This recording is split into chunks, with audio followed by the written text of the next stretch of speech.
ምዕራፍ 30 ለእስራኤልም አምላክ ለእግዚአብሔር ፋሲካ ያደርጉ ዘንድ ወደ እግዚአብሔር ቤት ወደ ኢየሩሳሌም እንዲወጡ ሕዝቅያስ ወደ እስራኤልና ወደ ይሁዳ ሁሉ ላከ። ደግሞም ወደ ኤፍሬምና ወደ ምናሴም ደብዳቤ ጻፈ። ካህናቱም በሚበቃ ቁጥር ስላልተቀደሱ ሕዝቡም ገና በኢየሩሳሌም ስላልተሰበሰቡ በጊዜው ያደርጉት ዘንድ አልቻሉምና ንጉሡና አለቆቹ የኢየሩሳሌምም ጉባኤ ሁሉ በሁለተኛው ወር ፋሲካውን ያደርጉ ዘንድ ተመካክረው ነበር። ነገሩም ለንጉሡና ለጉባኤው ሁሉ ዓይን መልካም ነበረ።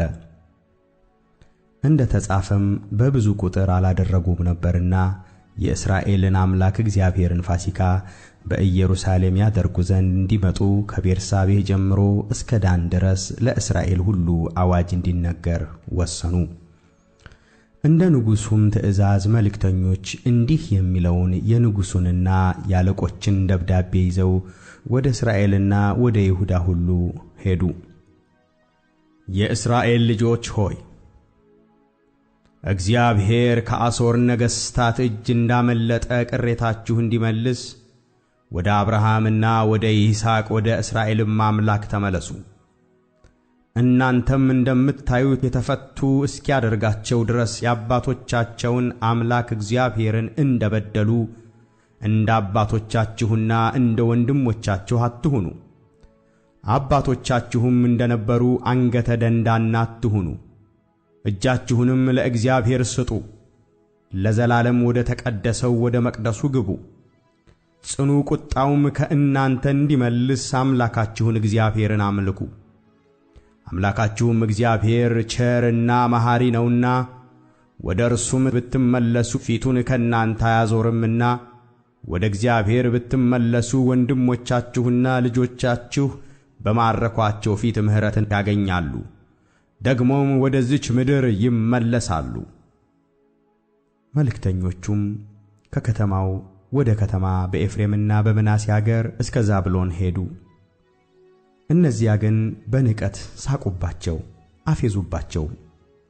ነገር ግን ከአሴርና ከምናሴ ከዛብሎንም አያሌ ሰዎች ሰውነታቸውን አዋረዱ፣ ወደ ኢየሩሳሌምም መጡ።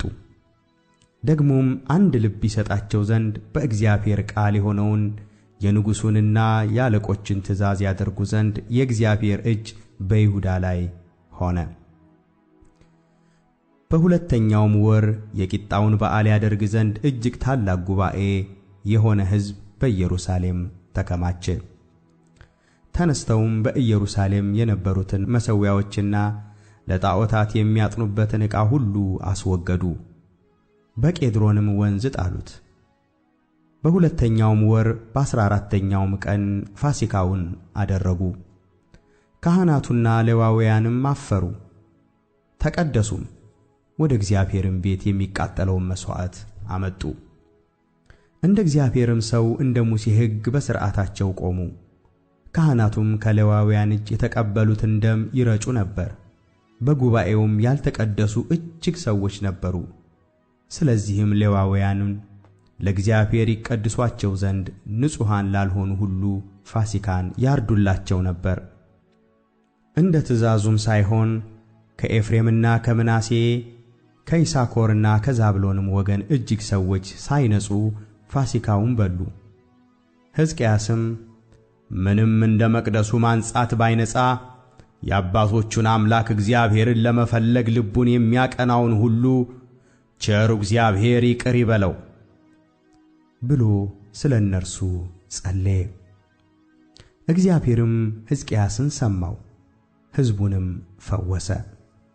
በኢየሩሳሌምም ተገኝተው የነበሩ የእስራኤል ልጆች የቂጣውን በዓል በታላቅ ደስታ 7 ቀን አደረጉ።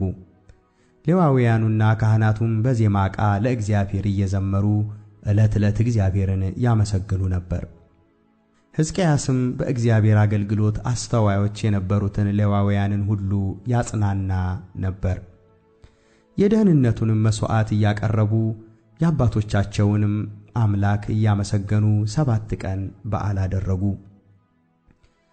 የይሁዳም ንጉሥ ሕዝቅያስ ስለ ቁርባን 1000 ወይፈኖችና 7000 በጎች ለጉባኤው ሰጥቶ ነበር።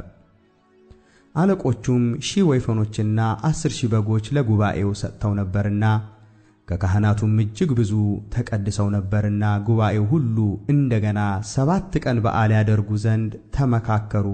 በደስታም እንደገና 7 ቀን በዓል አደረጉ። የይሁዳም ጉባኤ ሁሉ ካህናቱና ሌዋውያኑ ከእስራኤልም የመጡ ጉባኤ ሁሉ ከእስራኤልም አገር የመጡትና በይሁዳ የኖሩት እንግዶች ደስ አላቸው። በኢየሩሳሌምም ታላቅ ደስታ ሆነ። ከእስራኤል ንጉሥ ከዳዊት ልጅ ከሰሎሞንም ዘመን ጀምሮ እንደዚህ ያለ በዓል በኢየሩሳሌም አልተደረገም ነበር። ካህናቱና ሌዋውያኑም ተነስተው ሕዝቡን ባረኩ። ድምፃቸውም ተሰማ። ጸሎታቸውም ወደ ቅዱስ መኖሪያው ወደ ሰማይ አረገ።